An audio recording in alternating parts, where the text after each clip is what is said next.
Om Swastiastu, Assalamualaikum warahmatullahi wabarakatuh, Shalom dan selamat siang. Perkenalkan kami dari SGDA 1 akan mempresentasikan student project kami yang berjudul Diabetes Mellitus Tanpa Komplikasi. Perkenalkan saya Fristika Rismata Ludaga dengan NIM 3 digit terakhir 050. Di sini saya akan mengawali dengan pendahuluan yaitu latar belakang. Kesehatan adalah kondisi di mana fisik, mental, dan sosial seseorang telah terpenuhi, bukan hanya karena tidak adanya penyakit atau kelemahan. Kondisi ini juga dipengaruhi oleh lembaga suatu negara yang mengatur dan mengawasi tentang kesehatan dalam suatu masyarakat. Pemerintah memiliki tanggung jawab mengenai kesehatan masyarakat. Dalam hal ini, pemerintah perlu mengetahui mengenai beberapa penyakit yang sering diderita oleh masyarakat. Prevalensi yang timbul dalam survei yang dilakukan oleh WHO tentang penyakit yang sering terjadi di dunia dan salah satu dari 10 besar penyebab kematian adalah diabetes mellitus. Diabetes mellitus merupakan suatu penyakit metabolik yang ditandai dengan keadaan hiperglikemia yang disebabkan oleh kombinasi insufisiensi sekresi insulin, resistensi insulin, atau keduanya. Data dari WHO menyebutkan bahwa tercatat 422 juta orang di dunia menderita diabetes mellitus atau terjadi peningkatan sekitar 8,5% pada populasi orang dewasa dan diperkirakan terdapat 2,2 juta kematian akibat penyakit diabetes mellitus yang terjadi sebelum usia 70 tahun, khususnya di negara-negara dengan status ekonomi rendah dan juga menengah. Indonesia menduduki peringkat keempat dari 10 besar negara di dunia dengan prevalensi kasus diabetes mellitus tipe 2 yaitu 8,6% dari total populasi dan diperkirakan meningkat dari 8,4 juta jiwa pada tahun 2000 menjadi sekitar 21,3 juta jiwa pada tahun 2030. PT Askes atau Persero mengeluarkan program yang bernama Pengelolaan Penyakit Kronis Diabetes Mellitus Tipe 2, di mana program ini menjadi salah satu program dari BPJS yang sudah berganti nama menjadi Program Pengelolaan Penyakit Kronis atau Prolanis. Prolanis merupakan suatu program proaktif yang terintegrasi melibatkan peserta, fasilitas kesehatan terutama puskesmas, serta BPJS Kesehatan yang dimana bertujuan untuk mendorong pasien penyandang penyakit kronis agar dapat mencapai kualitas hidup optimal dan juga diharapkan dapat menurunkan risiko komplikasi serta dapat memanfaatkan biaya secara efektif dan juga rasional. Berdasarkan latar belakang di atas, maka dapat dirumuskan masalah yaitu yang pertama, apa definisi diabetes mellitus tanpa komplikasi, apa saja faktor risiko diabetes mellitus tanpa komplikasi, apa tanda dan gejala dari diabetes mellitus tanpa komplikasi, apa penanganan diabetes mellitus tanpa komplikasi, dan apa saja program pemerintah dalam menangani diabetes mellitus tanpa komplikasi.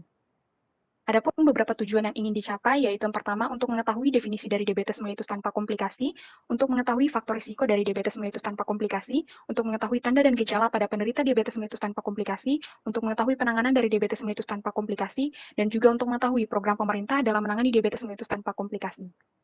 Adapun manfaat yang diharapkan dapat diperoleh yaitu yang pertama mampu menjelaskan mengenai definisi dari diabetes mellitus tanpa komplikasi, mampu menjelaskan mengenai faktor risiko dari diabetes mellitus tanpa komplikasi, mampu menjelaskan mengenai tanda dan gejala diabetes mellitus tanpa komplikasi, mampu menjelaskan mengenai penanganan diabetes mellitus tanpa komplikasi, serta mampu menjelaskan mengenai program pemerintah dalam menangani diabetes mellitus tanpa komplikasi.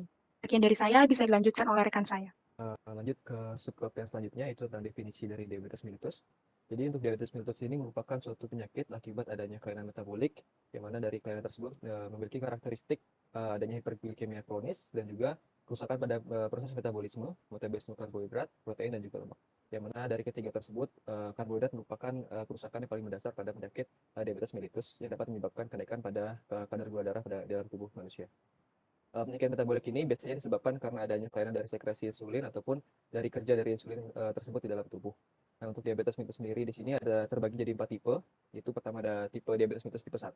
Ini merupakan diabetes yang insulin dependent atau membutuhkan insulin seumur hidupnya. Diabetes ini disebabkan oleh akibat rusaknya sel beta pankreas. Ini bisa diakibatkan oleh reaksi autoimun dan juga reaksi non autoimun.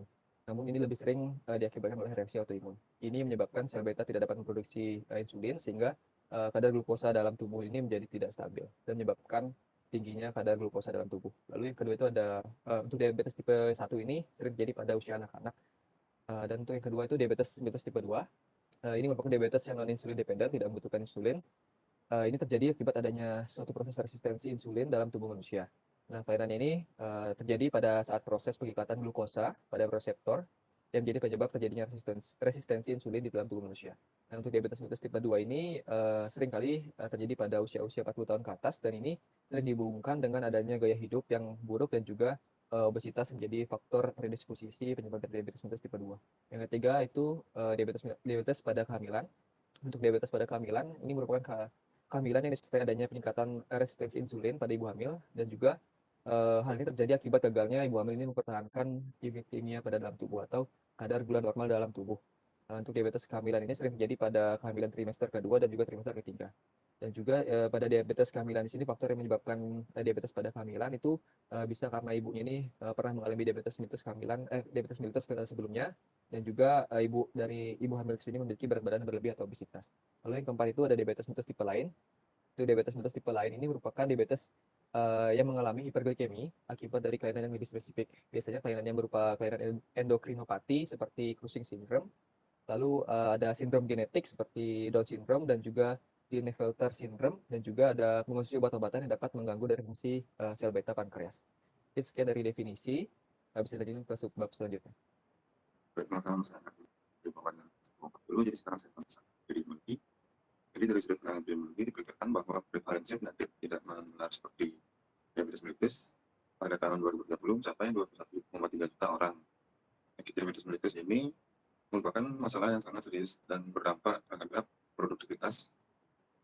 Menurut data yang diperoleh dari WHO, menunjukkan bahwa sekitar 57 juta kematian yang terjadi di dunia pada tahun 2008 sebanyak 36 juta. Dari kematian tersebut disebabkan oleh penyakit kronis, di mana salah satunya adalah diabetes mellitus. Penyakit kronis yang menyebabkan kematian diperkirakan akan meningkat terus prevalensinya di seluruh dunia. Sekian dari saya, akan lanjutkan oleh teman saya. Baik, perkenalkan saya Gusti Agung Istri Grisasya Ningrat dengan NIM 18025 11230. Di sini saya akan menjelaskan tentang patofisiologi, pengolahan bahan makanan dimulai dari mulut, berlanjut ke lambung, dan kemudian ke usus. Di saluran pencernaan, makanan dipecah menjadi komponen utamanya.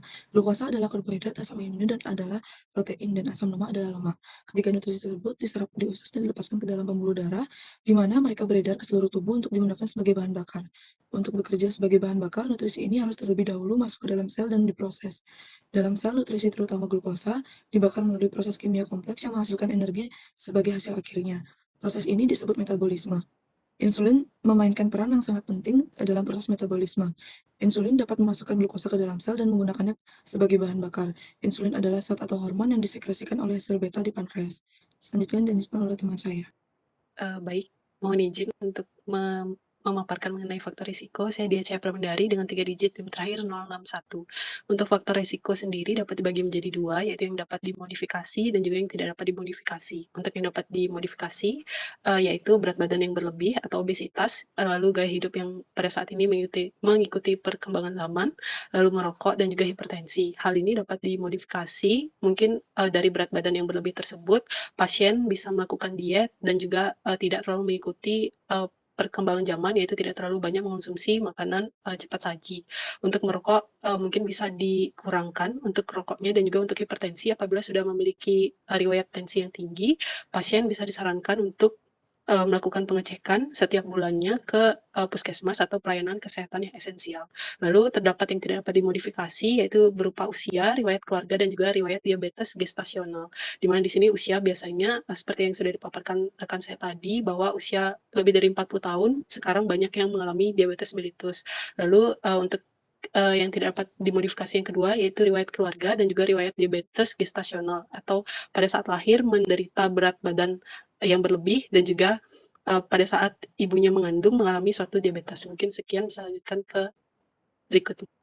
Mohon izin melanjutkan pada tanda dan gejala. Di sini saya Irfan Anugrah Pradita dengan NIM 040.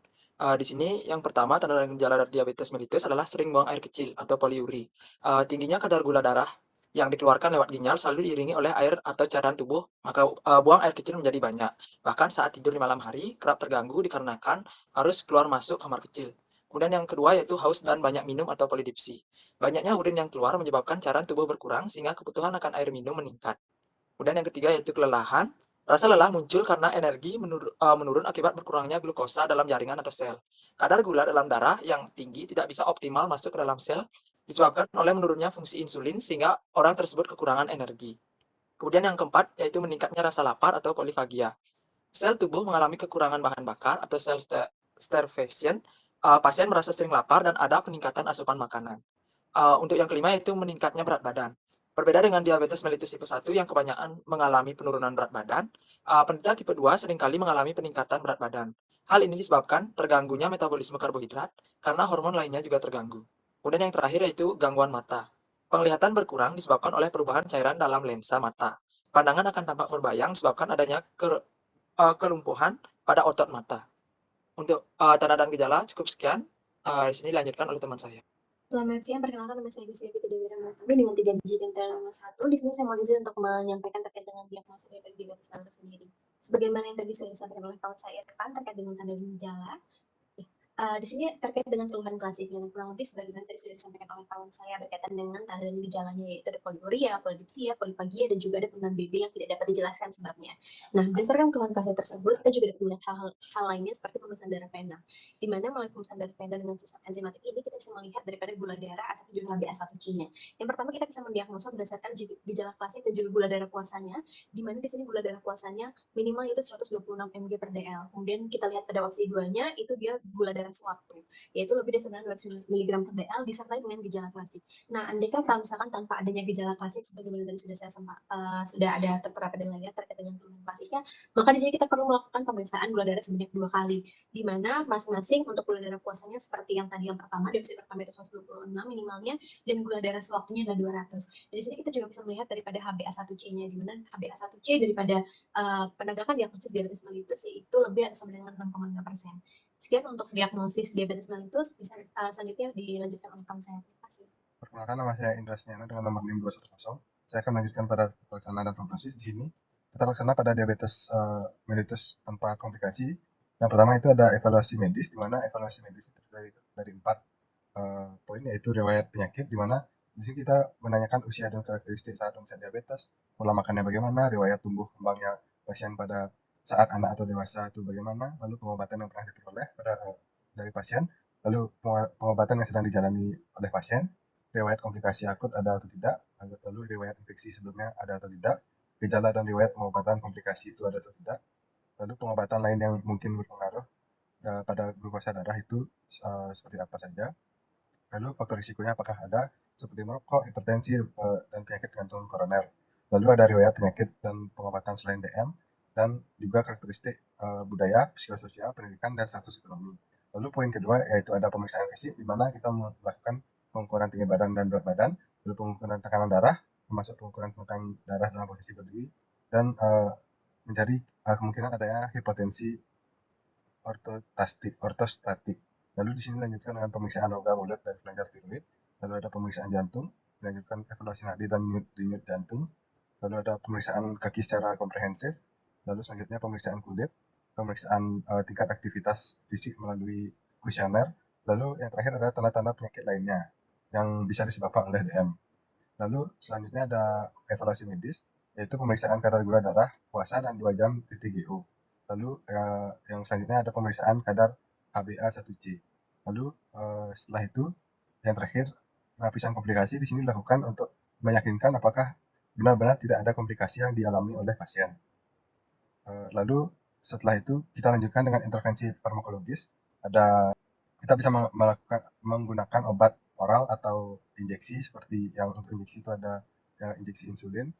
Lalu untuk farmakologisnya itu ada yang minum, yaitu seperti metformin untuk peningkatan sensitivitas terhadap insulin. Lalu untuk ada pemacu sekresi insulin yaitu meglitinib atau sulfonylurea. Lalu ada penghambat absorpsi glukosa yaitu inhibitor alpha glucosidase.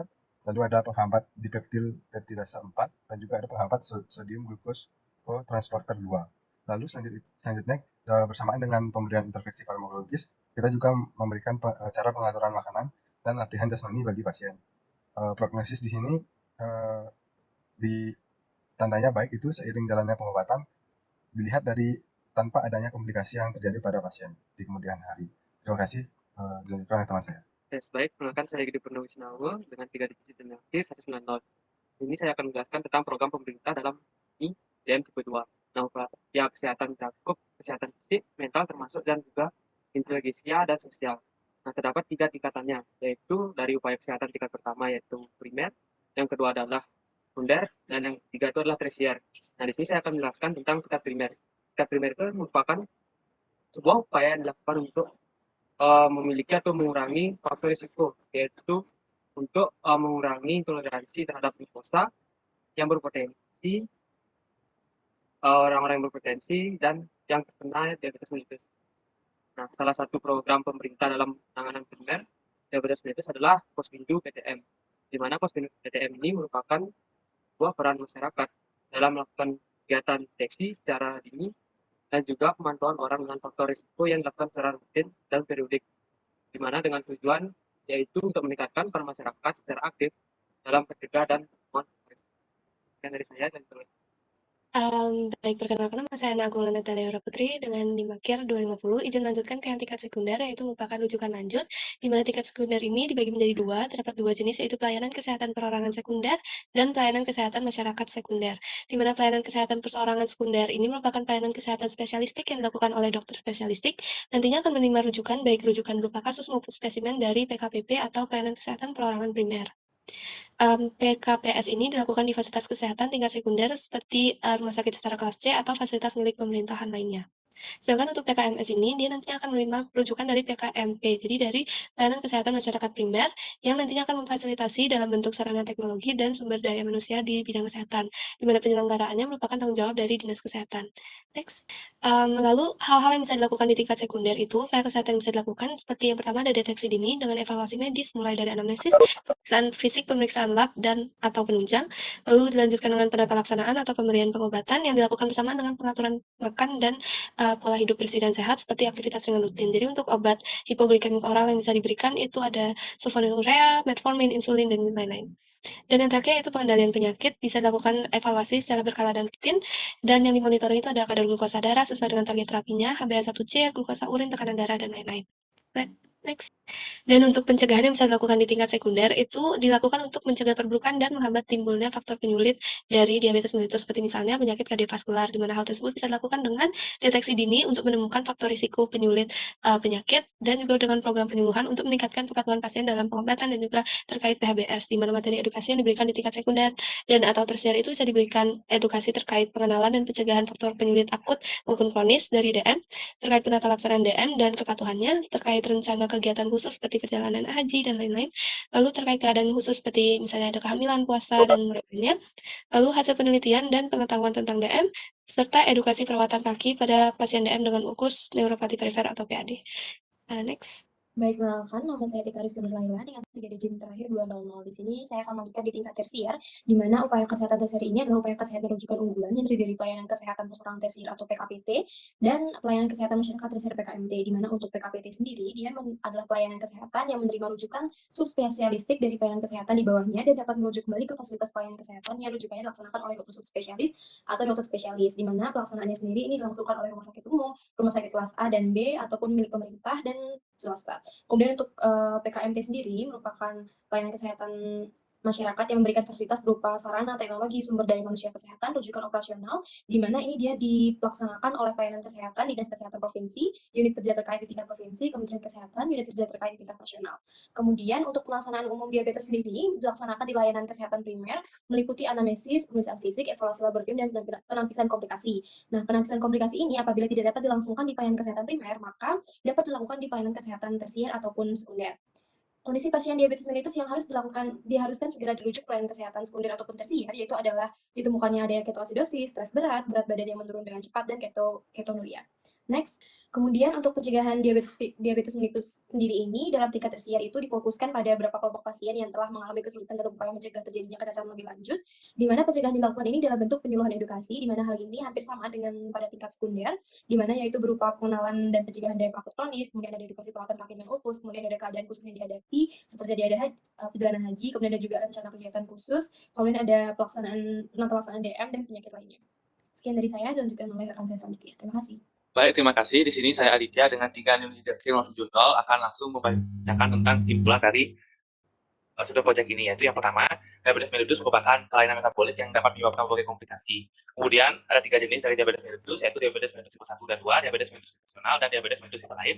Diabetes mellitus menjadi salah satu penyakit pembunuh penduduk terbanyak di Indonesia. Diabetes mellitus tipe 2 sering dikaitkan dengan resistensi insulin. Diabetes memiliki faktor risiko yang bisa dimodifikasi dan tidak. Diagnosis diabetes mellitus bisa digabungkan dengan menggunakan anamnesis, pemeriksaan fisik, pemeriksaan laboratorium, dan penampilan komplikasi. Diabetes mellitus bisa ditangani dengan intervensi farmakologis dan modifikasi gaya hidup pada pasien. Kemudian program pemerintah dalam menanggulangi diabetes mellitus tanpa komplikasi, yaitu dengan cara primer, dengan Posbindu PTM, sekunder, deteksi dini, pengobatan dan penanganan penyakit, dan tersier yang merujuk ke rumah sakit A dan B. Sekian dari saya, terima kasih.